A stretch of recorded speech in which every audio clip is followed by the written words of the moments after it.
Welcome to today's episode of the Working Wisdom podcast series, brought to you by the CT Bauer College of Business at the University of Houston. We're having a conversation about work-life balance, how to navigate and overcome challenges within your career, and how to make business more accommodating to a diverse workforce.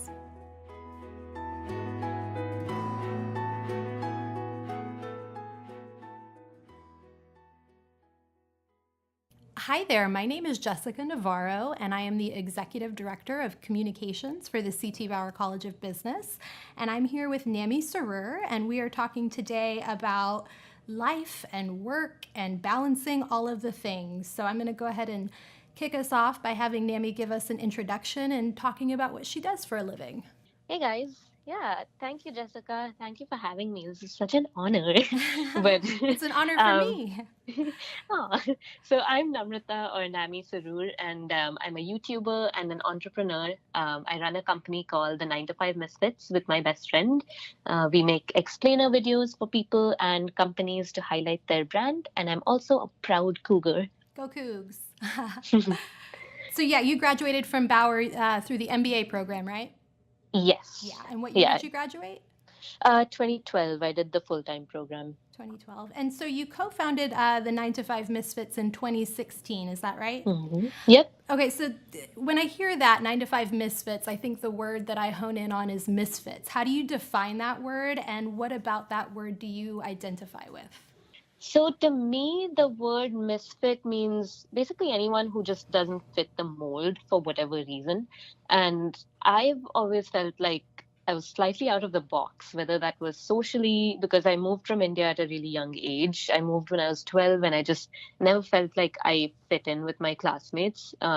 Socially, it was also that I was trying to find my footing for a long time. And then also when it came to my career, because I am Indian and you're kind of expected to follow this very prescribed path in our community where, everyone around me was going to all these Ivy League schools and getting into lucrative careers and then like you get married and you have kids at a certain time and everything's kind of almost planned out for you. But I never really fit into any of these neat little boxes. And so even when I forced myself to take that traditional path, I was miserable. So I finally decided to just own my misfit status, and that's when things really sort of started to take off. Yeah, yeah, I love that. I love like owning that and saying, you know what, I'm a misfit. I don't fit in.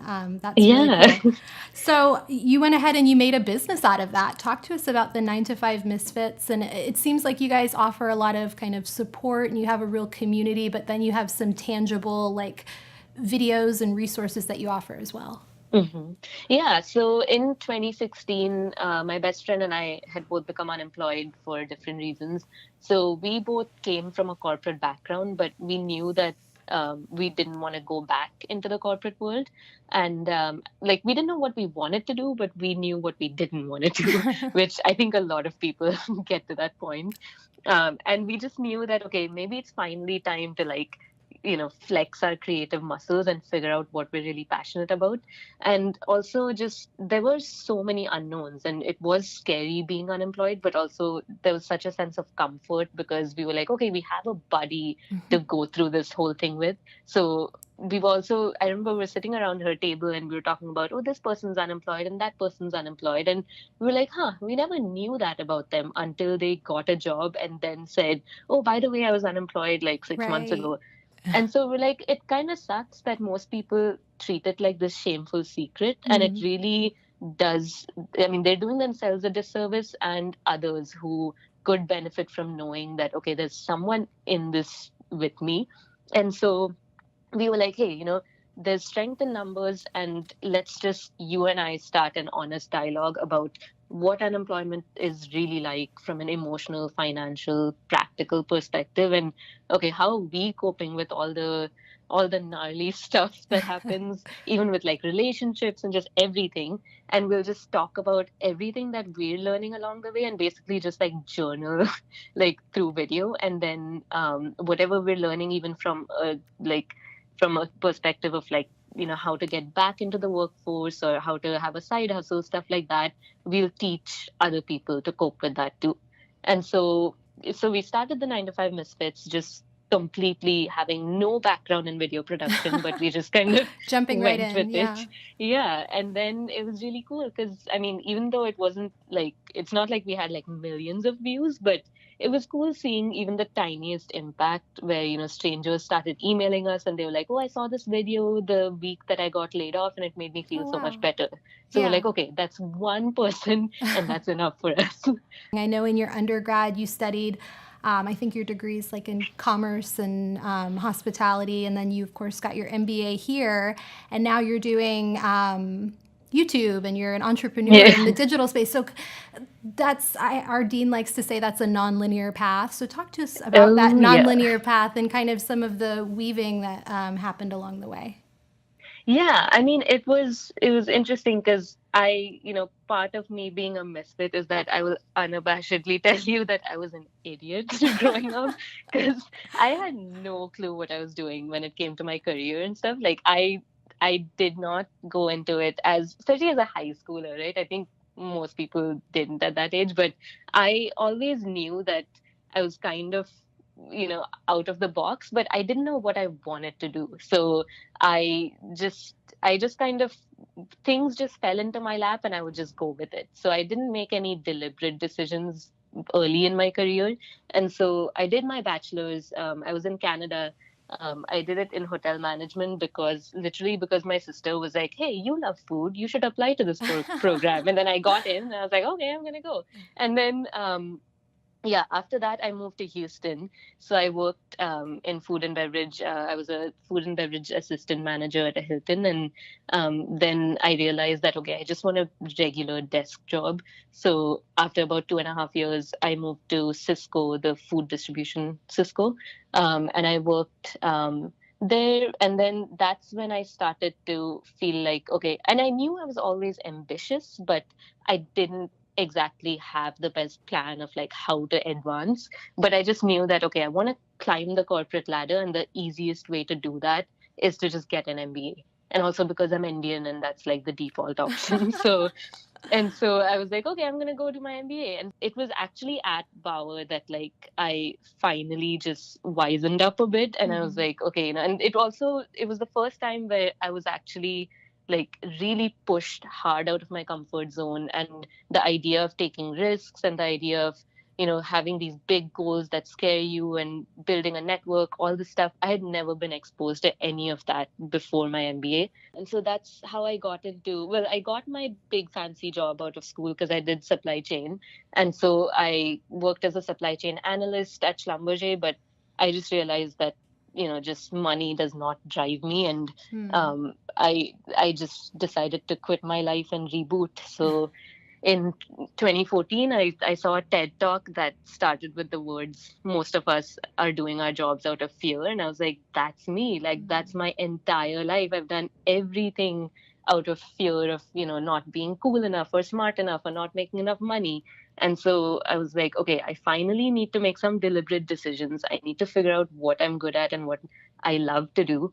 And so, yeah, I quit my job and I just started researching, soul searching, traveling, and just like I taught myself social media. I took a few free or just like very low paying gigs just so I could practice. And then I moved to Austin to work for a startup where I did content writing. And then, yeah, that's how I got my first real exposure to social media and digital media. And then I moved back to Houston and started Nine-to-Five Misfits. So yeah, it's been quite a ride. Yeah. So now that you've got kind of a few years under your belt with the Nine-to-Five Misfits, if you could talk to Nammy from a few years ago, or if you could talk to somebody who's listening who's kind of in the same place, they're, whether they've gotten laid off or maybe they're deciding to kind of make that deliberate change, would you recommend just kind of taking that risk and starting something on your own? I wouldn't recommend just starting something on my own or on their own because it just depends. I mean, with me, I have a freakishly high tolerance for risk. And so, which is really odd, especially for the community that I'm from. But Uh-huh.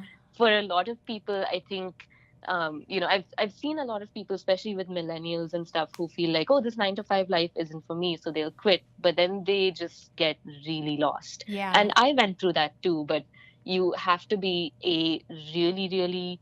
I think you have to, yeah, be really comfortable with risk. You have to think about it still and take a calculated risk, because even when I quit, not knowing what I wanted to do next, I at least knew that I had enough savings. Hmm. So money is very, very important. So you have to know whether you're going to have like health insurance, and whether you're going to have enough runway, enough money saved up that can last you, because it's also that you can't predict when you're going to get a job, especially if you want to do something completely different from your resume.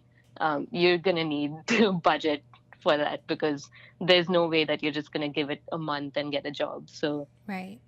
yeah, so I would recommend taking a calculated risk, but not just going in without Yeah, a yeah. plan. There's so much behind, starting something on your own. It's not just you wake up one day and you're automatically successful because you tried it. You have to kind Yeah. of have, like you mentioned, all of your ducks in a row and know what you're doing.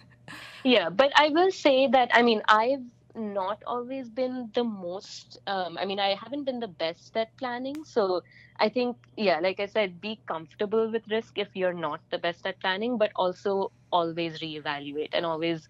I think I was talking to someone who advises a lot of businesses, and she was like, the two traits that I've seen in successful entrepreneurs is that A, they're comfortable with risk, and B, they're highly adaptable. Mm. So yeah, you have to just adapt and just not get complacent with your current circumstances. Yeah. And so with the 9 to 5 Misfits, you mentioned that you are doing that with your best friend. So you're kind of Mhm. a two-woman show, and you're doing all of the writing and the editing and video and social media on your own. And talk about kind of the business end of that and what goes into making this like a stream of income and not just a hobby. Oh yeah, it's a lot of work, as you probably also know. It's yeah, and for us, I think we always went into it knowing that okay, YouTube is not a sustainable, business model. It's Yeah. not going to get us the type of money that's actually going to sustain us. So for us, it was very much about just building our brand, and then we were like, let's see what we can parlay that into, in terms of what other business opportunities would come out of that. Like in terms of the actual execution or the day-to-day stuff, I do all the pre-production. So because I've always been a writer and I've always been obsessed with like just information and research, I do all of the research, the writing, and then I just do like a little bit of the graphic design and stuff, Mm-hmm. and I also do the marketing. But Pavi, because she was an engineer and she just naturally fell into that role of like taking on the tech. Uh-huh. So she does the filming, the editing, and then the distribution of content is sort of both of us, where we just, she's better at like Snapchat and Instagram because she's the Someone cooler needs one. to be good at Snapchat. Yeah. Snapchat is, I think, yeah, I'm Uh, way too old for Snapchat, and I I'm not know that that's, old. I know exactly. I'm 34 and I'm like, I'm too old for Snapchat. So Yeah. I refuse to even venture into it. But I'm just like, yeah, you do that. And then I do Facebook and I do all the writing stuff.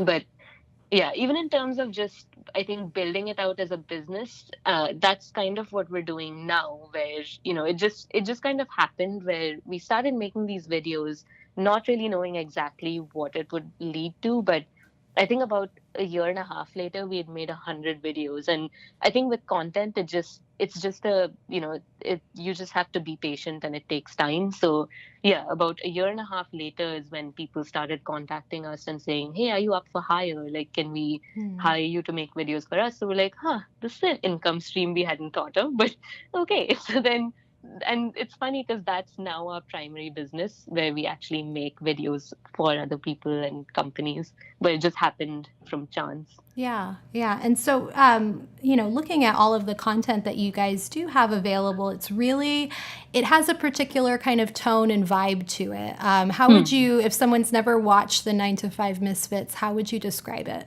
I would say it's edutainment. I mean, it deals with sort of serious issues. I mean, unemployment and stuff like that is pretty, it's not the most fun content out there. Yeah. But because Pavi and I are both just very goofy, just like, very, just like, I guess, yeah, we just, we like to have fun. And so Yeah. we were like, we refuse to treat this as something that's shameful and something that's really like grim. So we just want to normalize it and just talk about it in our way. So basically, what you see is what you get. I mean, our personalities on camera are literally exactly like you would see us in real life, where sometimes my mom would call me up and be like, "Why do you have to dance so much in your videos? Like, why you look too goofy?" And I'm like, "That's our personality. We are not going to be super professional." So yeah, it's career advice, but from if you got career advice from your best friend, Yeah. basically. Yeah. And I think that totally comes off when you watch it.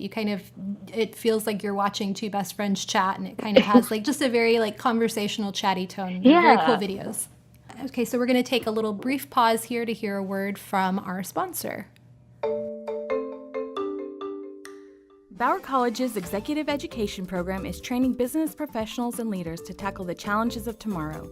Courses in consulting, strategy, analytics, project management, and more led by Bauer's award-winning faculty. Find open enrollment programs at bauer.uh.edu/exec.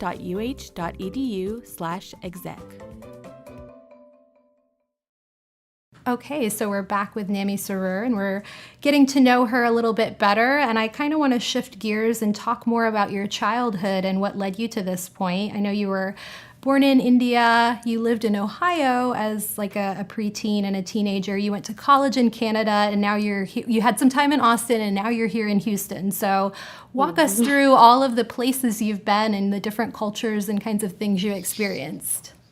Oh man, yeah. So I was, yeah. So like you said, I was born in Mumbai, India, which is, I mean, to me, still the best place ever because it's just anytime anyone asks me to describe India, I'm just like, it's sensory overload. That's pretty much what it is. It's just like all these sights and sounds and smells and everything. But I grew up among just chaos, and I love, I love a lot of noise and stuff. So yeah, so then we moved to Ohio at in '96 because my dad got into the IT boom right when it was taking off, and so he's an IT consultant, and so we moved to Cleveland, Ohio, and also in the '90s because globalization hadn't happened yet, and Right. so just people didn't know what Indians were, what it was so mystical. Like they just didn't know who I was and what I was. And so even for us, we moved in like the dead of winter. So I remember we moved in in February. And so it was insanely cold and I'd never seen snow before. So I was like, okay, this is ungodly.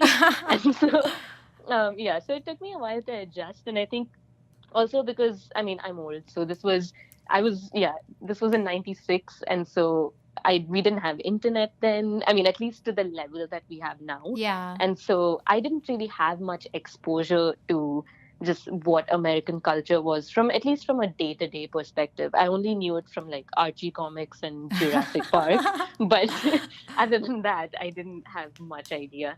And so I didn't know what to expect. And once I went to school, it was just kind of, just kid stuff. Like I was bullied a lot for my accent and for smelling weird and whatnot. Oh. I don't know. Eventually, I kind of assimilated after a while, and especially when I moved to Canada.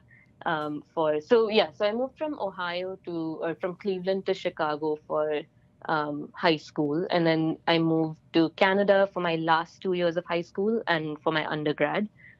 So Canada is where it had been enough time where I had started to sort of understand the culture, and Canada and America are very similar. So so I started to assimilate by then, and yeah, Canada was super fun. And then I moved back to the States to Houston, and yeah, Houston's awesome because the weather is very much like Bombay. So I was like, okay, I Hot. can deal with this. Yeah.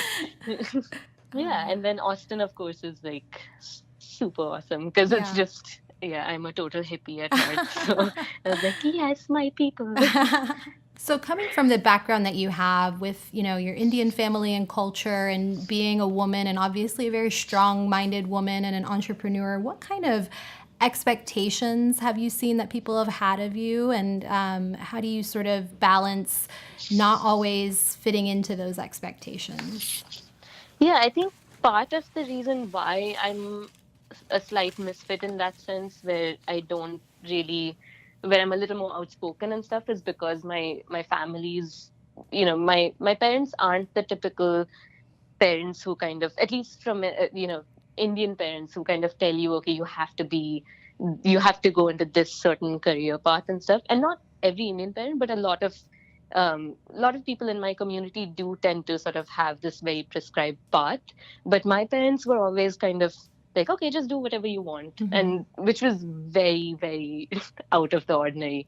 And so, yeah, they gave me a lot of freedom in terms of what career path to pursue. And even just when I told them that I was quitting my Schlumberger job, I'm sure my dad was a little like, what is wrong with you? But I think at least they were supportive enough to be like, okay, she'll figure it out at some point. And so, yeah, they've been pretty chill about everything I've been doing. And my mom is like my biggest cheerleader. So that's awesome. Moms are the best. Dads too, but moms, yeah. So now that you're a few years in, do you, maybe from older relatives or people who aren't really of the generation where you just, put videos on YouTube and do social media and that's your job? Like, how do you overcome people who don't understand that? I think we've learned to sort of be patient because we understand that it's so different, right?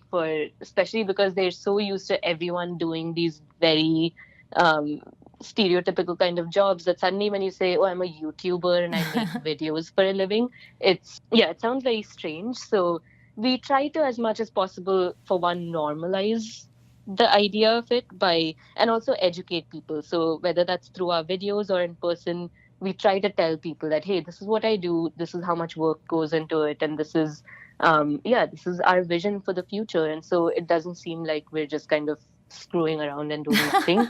For sure. And so if our listeners want to find you online at their fingertips, where can they find you? So they can find us on YouTube at the Nine-to-Five Misfits, and then also the Nine-to-Five Misfits.com, which is our website where, hey, if you want to get a video made, let me know. And then also we're on all the social medias, Facebook, Instagram, Snapchat. Well, thank you so much for chatting with me today, Nammy. I appreciate it. Oh, thank you for having me. This was awesome. Thank you for listening to today's episode of the Working Wisdom podcast series from the CT Bauer College of Business, brought to you by the Working Families Initiative. The initiative aims to provide support and access for women in business school and the workforce, and to generate research that organizations can use to implement policies and standards to benefit a diverse workforce. For more information about Bauer College and this podcast series, visit www.bauer.uh.edu/podcasts.